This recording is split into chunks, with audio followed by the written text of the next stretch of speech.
Imagine a highly respected surgeon, a man who spends his days performing life-saving surgeries to save people's limbs. Now imagine that same surgeon, alone in his home, deliberately freezing his own legs with 20 kilograms of dry ice. Why?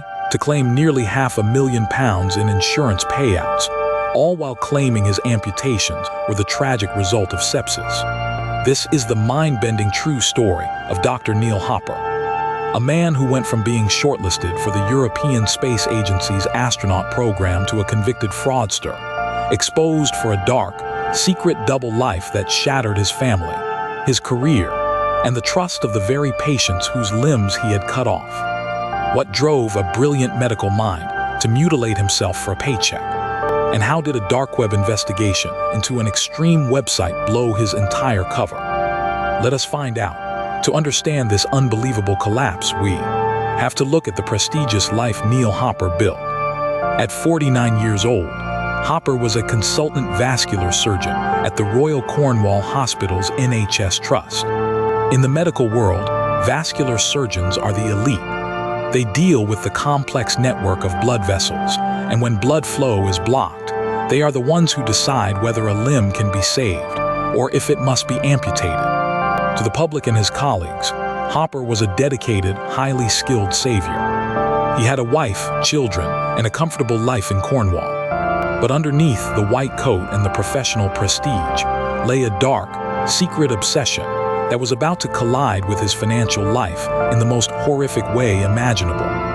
The descent began in secret.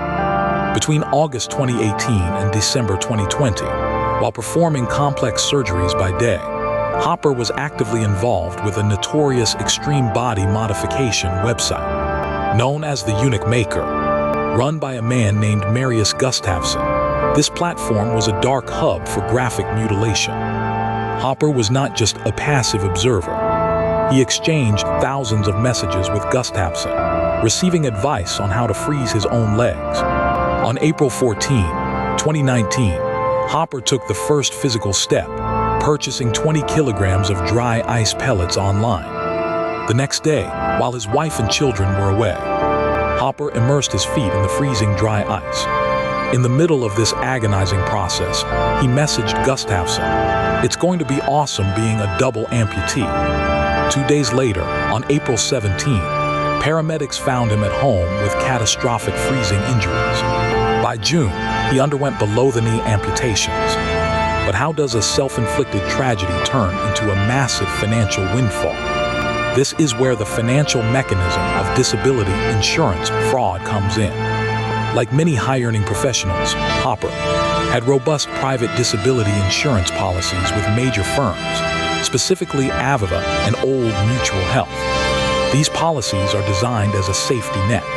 If a surgeon loses their legs and can no longer operate, the insurance pays out a massive lump sum to cover lost future earnings. But there is a strict condition. The injury must be accidental or caused by an unforeseen illness. It cannot be self-inflicted.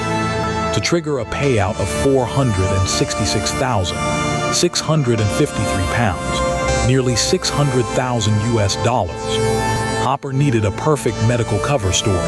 He chose sepsis. Sepsis is a life-threatening reaction to an infection where the body attacks its own tissues. Because he was a surgeon, he knew exactly how to frame the medical narrative. Between June 3 and June 26, 2019, Hopper submitted his claims, falsely stating his amputations were due to sepsis, and the insurance companies believing. His story paid out the massive sum. With the money secured, Hopper did something extraordinary. Instead of laying low, he stepped directly into the spotlight. He cultivated a public image of ultimate resilience, appearing on national television to share his inspirational story of surviving sepsis. He was even shortlisted by the European Space Agency for a parastronaut program to send the first disabled person into space. On social media, his bio read, 12% robotic, 100% idiot. To the world, he was a hero, but subtle warning signs were beginning to emerge. Insurance investigators and medical colleagues began to notice inconsistencies in his medical timeline. Sepsis usually leaves systemic traces across the entire body, yet Hopper's severe tissue damage was strangely localized, perfectly clean, and limited precisely to his lower legs, almost as if they had been perfectly submerged in a freezing substance. The House of Cards collapsed not from an insurance audit, but from a massive police investigation.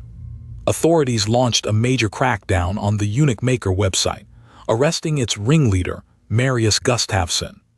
When cybercrimes investigators seized Gustafsson's hard drives, they found a goldmine of evidence. Among the thousands of messages detailing horrific body modifications were the private chats from Neil Hopper. Investigators matched the dates of the chats directly to Hopper's accident.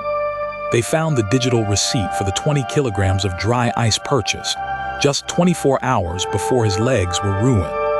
In March 2023, the police knocked on the surgeon's door. Hopper was arrested and suspended from his hospital duties, and the horrific truth of his double life was finally dragged into the light. The financial ruin was immediate, but the human consequences were far worse. Hopper's family was shattered, facing divorce and the potential loss of their home as the insurance companies demanded their money back.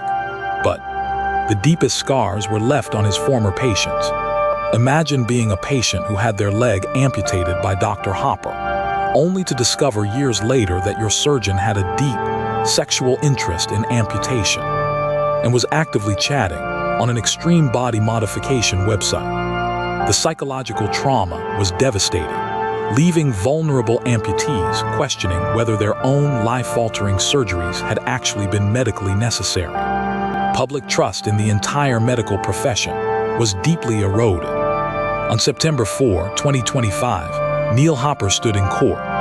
He pleaded guilty to 2 counts of fraud by false representation and 3 counts of possessing extreme pornographic images.